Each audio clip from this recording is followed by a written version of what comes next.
Digwyd Chara, Faltisteach, welcome into episode Cade 133 of the Bite Size Irish podcast. And I'll start off by talking about my Buska Ceol accordion that I got during the summer and how practicing it soon felt frustrating and what I did about that. Right, Glenn?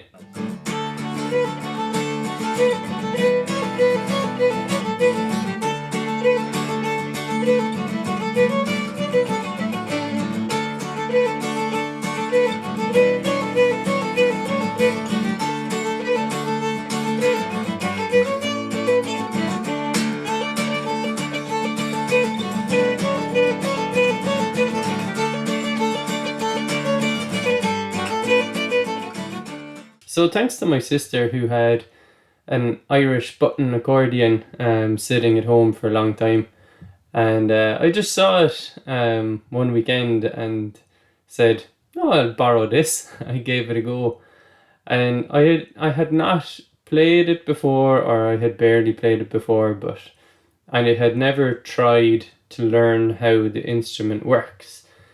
So I brought it home and I played the notes, and on the side there are these accompanying notes, like these bass harmonies, and I was pressing those and playing with them, and the sounds were so deep and so rich. It was something that struck me immediately. I loved the sound. I had played with some synthesizer on my tablet lately, and I liked making music with that, or playing those synthesizer instruments. And playing the button accordion, I was getting this richness of sound that I just couldn't get with the synthesizer. So it was a completely new sound, a completely new experience. And I played it for that first week, say. I played the button accordion, I would say, for 6 to 8 hours.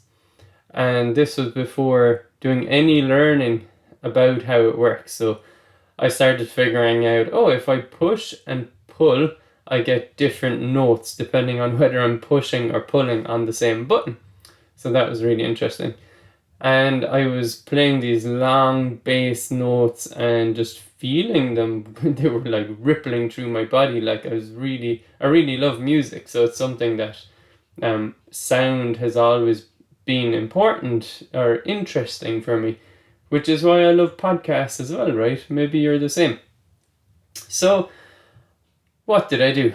I signed up for these online video lessons for learning Irish music, traditional music. And they're well produced. They've got very good teachers. I know one of the teachers, it's not the accordion teacher online, but I know one of the other teachers, very nice guy, really into his music. And I started taking the lessons for the accordion. And that's when my frustration really sat in, because it felt to me like, the teacher was explaining what to him was really fundamental. It was like the real basic notes, and he said, "Follow me," and he plays through the video, and I couldn't keep up. I didn't know what to do. I didn't know what buttons to press. I was like looking down on the accordion, and it was different from looking at the screen, so I had to like mentally try to map what I was seeing in front of me, what the teacher was playing on the video, compared to what I was seeing from like looking down on my accordion, right? It was a different perspective. And I wasn't even sure if I was holding the accordion with the right hand and I was moving with the right hand. So there was like these real fundamental questions of like, am I holding this thing right? Or am I holding it properly at all? So, I took it easy on myself.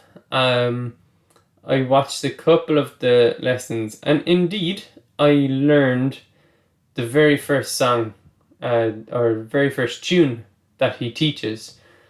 And I really enjoy it, and now I can play that without knowing exactly which note I'm playing, but I can play the tune, and there's two parts to it, and I can usually or often get through it without making a mistake or only one mistake, right? So I'm still very much a beginner. But I started becoming aware that the fun that I was having listening to the sounds of the accordion when I got it was not like how I was supposed to be playing the accordion, right? I was doing it for fun, for amusement. I was getting this like musical input, these bass sounds going through my chest, and this was not the right way to be playing accordion. But like, so what is my point? Now, the trouble with the lessons that I was taking was I felt caught, like there was nowhere to go. I was trying to learn these tunes. There was a second tune that was really interesting to me, but the way the teacher approached it for me seemed way too fast. Like I couldn't keep up with the first set of notes he was playing, and I couldn't match that. So there was more work that I needed to do for myself. So I went off and I found the scales, and started learning that, oh yeah, there's a certain notation how the notes are written in capital, and sometimes they're written with an apostrophe, and that denotes which octave on the scale that you're meant to be playing on. So I'm still at that stage, and I let myself basically slow down and just play on the accordion when I like to, and I've been learning to play the Seven Drunken Nights. The Dubliners sang that, for example. So it's a funny song, and I enjoy playing it. So I just started figuring out which buttons to press. I don't even know which notes they are on the scale. And there was another teacher I found on YouTube who seemed quite understanding. Like, he's a very good musician, but still really slowed down, and he, for example, teaches the scales, and I was trying to follow that too. So I was getting like different inputs of how I could play this instrument. Now I am going to make a point. This comes back to learning the Irish language to me, because you can be presented with a lesson in a book or online, and somebody tries to teach you something, but it just might not be what you need. And they might be treating it as something really fundamental, really basic, and something that you should like, they expect you to understand, but it's just not registering with you, right?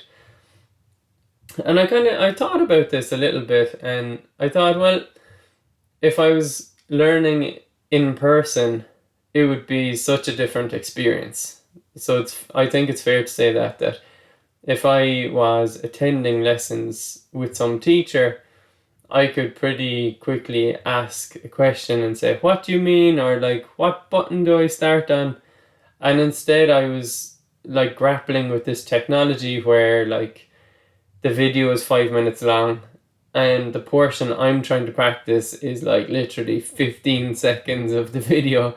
And it's really hard when you're holding an accordion and you're trying to like go back on a laptop and trying to find that 15 seconds previously and then go back. No, like that 5 minute video just did not work for me, and I'm going to give up, I think, on that particular service, because it's not that it's a bad service, but it just didn't suit my needs. It didn't match my experience as a learner, and I don't know, did the person who developed that lesson consider that? So when you're learning the Irish language, I can appreciate that if you're coming at the language even with a deep curiosity, even if you have a foundational level in the language before, if you did it at school, for example, and I can appreciate that you can still be frustrated and stuck and feel like there's no obvious path ahead of you, right? It feels like, well, geez, I'm on the first lesson and I'm already stuck. Like, what should I do? And I guess there's no golden answer there. But for me, I have to remind myself with the accordion, just go back and enjoy it.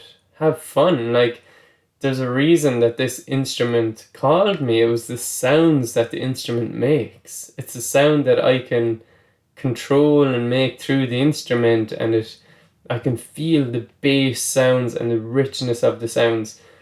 And it doesn't matter if I'm playing the instrument wrong, like in a non-traditional way. I could even make music in the way that I was intuitively playing the instrument, and it wouldn't be standard music, but it would be music that really spoke to me and that was really important to me. So the instrument is still there, and I can still really enjoy it and play it, and not be stuck to this certain structure that somebody thought I should follow. So it's like not letting myself give up on what I really enjoy just because an online lesson didn't work out for me, right? So it's reminding me to have fun and reminding myself to go back and do it. It's so easy to get a little frustrated, just a tiny bit frustrated, and then that's already like on the negative side of things, and I stop playing. And then I look at the box 2 weeks later and I'm thinking, oh yeah, I didn't really pick that up lately. And it was because I wasn't having fun with it. So maybe in a few months I will like challenge myself and go, okay, let's learn a tune or two, traditional tune or two, and like really push myself to learn the scales and the buttons and whatever. But in the meantime, I'm not going to fret about it. I'm not going to let that stop me enjoying this thing. Like, when I picked up the instrument, like, it was the highlight of my week. I was telling people like, wow, I got this accordion off my sister. I love the sounds. I've been spending hours on it. It was like the thing of my week. And I wanted, of course, to learn tunes on it then. But that quickly kind of tripped me up and stopped me, I think. But I'm still happy that I learned the tune that I did. So I did have to go through this hard bit and the challenging bit, and I'm all the better for it. So it's this balancing act of like trying to get better at something. Like when you're learning the Irish language, it can feel like there's so much ahead of you after the first little couple of steps that it feels daunting, right? And like you don't know where to go or don't know what next step to take, and it can feel like too much, and you can tell yourself very quickly or very easily, God, I'll never understand this. I'll never be able to have a simple conversation. And so there's this balance. It's like to have fun with the language. What drew you in the first place? Like, was it the sound of the language? Was it some kind of vision you had of what it would be like if you could hold a simple conversation? Or if you're coming back to the Irish after learning it in school, did you like want to develop a new positive relationship with the language rather than this negative narrative we have about the language? So what was it like? Be kind to yourself and let yourself sit back and enjoy it. And I don't know what that means for you. Is it listening to traditional Irish music with Irish language singing? Is it watching a bit of TG Cahir? Is it having one of the Irish language radio stations just playing on in the background? Is it telling your dog to see shees? Is it saying Jiret and Slán to people around you? I don't know, like, what makes it fun, inherently fun for you? And only you can answer that, I think. But I do believe that the answer of keeping up with your interest, that you were inherently and not inherently, but intrinsically curious in, like you had a real curiosity about this thing. So there's a real energy in you to keep going. And how can you find that energy again after it's been dulled a bit, when you've been challenged just that little bit too much past your current abilities? Yeah, so that's it. I'm going to just enjoy the accordion, and please just enjoy Gaeilge. Now let's switch. There was a couple of things I wanted to cover. During the summer, I came across several families speaking the Irish language, speaking as Gaeilge. So at our soccer training, there was a family that I know live in another part of Limerick City, and they speak Gaeilge. So I heard them speaking Irish on the way into training. So that was the first family. Second family were at the White Strand Beach near Doonbeg in County Clare, and they were. I heard the mother speaking Irish to the kids. I wasn't sure that it was Irish at the time, so ní dúirt mé aon, or I didn't say anything. But then my wife confirmed that it was Irish. And then the third crowd were at Spanish Point Beach, also in Clare, not far again from there, from the White Strand Beach. And in the car park, they were speaking Irish. And then I spoke about it on the podcast previously, that earlier in the summer, before summer, I was walking on the beach and a lady was walking past and she said, "You quite gonna talk to?" And it kind of shocked me. It was down in the Gaeltacht in Kerry. And after a little pause, I said, "Gahumtach, Garmila Mahagat." I was doing really well. So that was another piece of Irish on the beach, another beach. So Gaeilge is there. It is there. It's alive and kicking. I just thought I'd share that. And on to another subject, we have Neil, who is a new member of the Bite Size Irish team.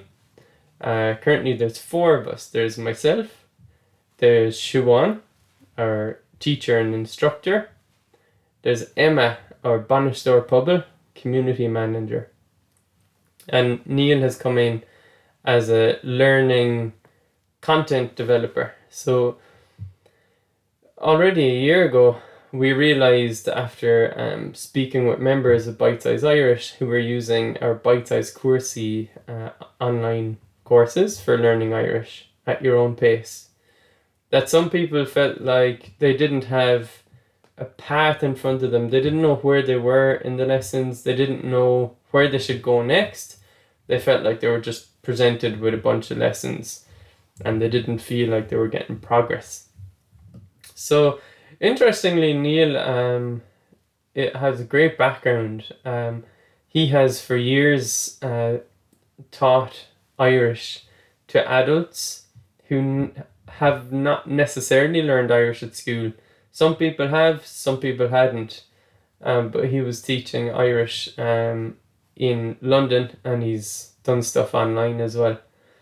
He also runs Nuacht Vowel podcast, which is where they actually write custom content about the recent news. 3 news items, I believe. And the person, they rotate who reads it, and they read it slowly. So it's definitely not for beginners, but it's for more advanced or learners who've gone far enough with the Irish language so far. And it's a way to give accessible content that you can listen to and at least pick out some words and phrases if you're not understanding the whole thing. So fantastic project, very positive, and I have huge respect for that, because I know it's hard to keep a project like that going. Like, it's easy to have the idea. It's really hard to set something up, and it's really hard to keep it going regularly. So huge respect to him. And what Neil has done he's taken a deep dive into bite-sized courses and mapped his understanding of all the courses we have, and we've got plans for who we want to serve. So we want to help more people in Ireland learn Gaeilge, while also serving the people outside of Ireland who often come to Bite Size Irish. Like, most of our customers come from outside of Ireland, but over the past year or two, we've seen more and more people in Ireland expressing that interest to really learn the Irish language with Bite Size Irish, which I love. It's fantastic, and it's like the focus of how can we help even better at Bite Size Irish. So what might this look like? We're going to have eventually, through this, a renewed setup of online courses and a renewed focus of how that links to Bite Size Pubble, our private learners community for Grow members. So we're essentially going to have much better and more engaging content that you can learn at your own pace to learn the Irish language, and linking that up with our community, the practice community. It's like, it's a learners practicing community where you get to learn through daily challenges on the forum. There's a bite-sized bio, chance to practice conversation of Gaeilge, regardless of your ability, really, because it's scripted conversation. Emma also holds Cugger Mugger Chit Chat monthly calls that are a bit less structured. It's less structured than Bite Size Bio, but it's a chance to often read from a little story or a little paragraph and discuss that a bit more. And so you feel like you're part of something, you're not alone. And for me, that's vital, right? Because if you're coming up against some kind of question and you just don't understand the concept that you're trying to understand, absorb, you can reach out to a bunch of people. You can reach out to our Fluent staff or other people who are on similar Irish language journeys. So I really love it, this setup, and the potential that Neil is bringing. He's our first staff member with Ulster Irish, which is very interesting. And our Q&As on YouTube. So if you don't listen to those, find Bite Size Irish on YouTube and subscribe to our channel, because you'll see upcoming live Q&As that we hold monthly. So it's going to be interesting when we get like Ulster Irish questions coming in. Those questions are going to be thrown right at Neil. So there you go. Yeah, so fáilte seach Neil tá sé únta gfuil tú ar an bhfoireann as tá mé ina réire agsúla obair le thuile níos mó, agus tá mé agsúla cad a féidir in a bhaint le chéile, so gur míle mágat. Okay, alright, Lynn, because we have one or two questions or recordings that came into the podcast. Gia Huich, Kia ora, and the Bite Size Irish crew. Ben here from Northern Ireland, living in Aotearoa, New Zealand. My question relates to, I'm in New Zealand and I've just started really learning Gaeilge, and very much in the beginning part of my journey. But one of the things I've noticed, and having had exposure to a few Indigenous kind of languages and groups over the years, is the way the language shapes our perceptions of the world. And two simple examples. In Irish, it's a verb, subject, object structure, so we don't, I'm already in learning it, starting to see physical objects as processes and verbs more than as these static nouns. And the other thing that really struck out to me was agate, and having this sort of describing something as being at someone in physical space rather than them having it. The language doesn't seem to have that same relationship to possession. So yeah, I guess partially a reflection, and also just curious for your reflections on the ways that learning the Irish language has shaped your perceptions and maybe change the way you see the world. So Ben, good meal good, very interesting. Sorry if the audio wasn't great there if you're listening, but Ben is from Northern Ireland, living in New Zealand, has come across a few indigenous languages. I suppose I'd say, look, English is an indigenous language as well, isn't it? Like, it came from Saxony or around there, somewhere around the German region through England with the Anglo-Saxons and beyond. So I'm sure English can also teach us similar languages. I'm not going to say that one language is better than the other.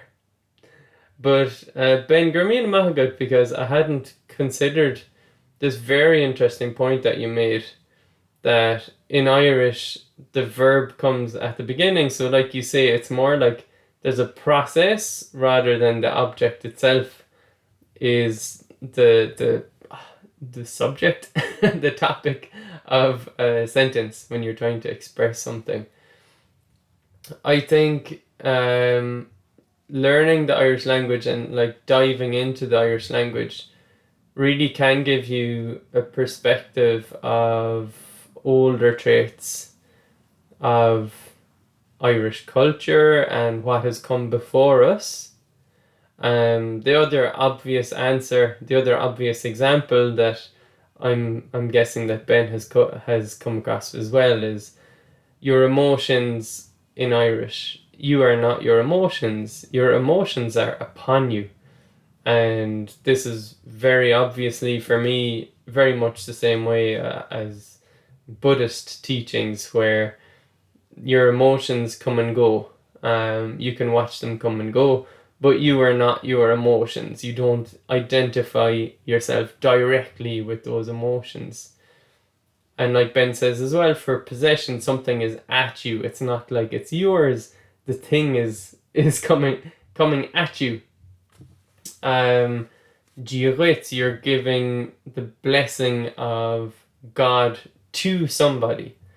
So that's another kind of obvious part of the Irish language, that just the simple religious references in day-to-day speech.